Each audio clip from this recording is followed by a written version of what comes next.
అపోస్తలుల వారసత్వం పంచుకుంటూ మేత్రాసనాన్ని నడిపిస్తున్నటువంటి మా అతి మేత్రానులను బాలాపీఠాధిపతులు దీవించండి. గురువులను, కన్యాస్త్రీలను, ప్రత్యేకంగా స్థానిక విచారణ గురువు ఫాదర్ ఆనంద్ గారిని, ఉపదేశకులను దీవించమని ప్రార్థిస్తూ ఉన్నాను.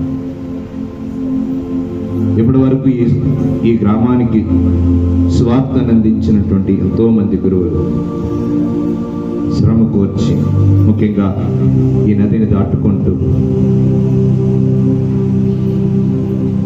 ఈ సంఘాన్ని నడిపించినటువంటి గురువులందరినీ దీవించమని ప్రార్థిస్తూ ఉన్నాను. ప్రత్యేకంగా పాత ఆలయాన్ని నిర్మించినటువంటి ఫాదర్ వివి ప్రసాద్ గారి ఆత్మకు నిత్య విశ్రాంతిని దయచేయండి. ఓ ప్రభువా, మేము చే ప్రార్థనను ఆలకించండి.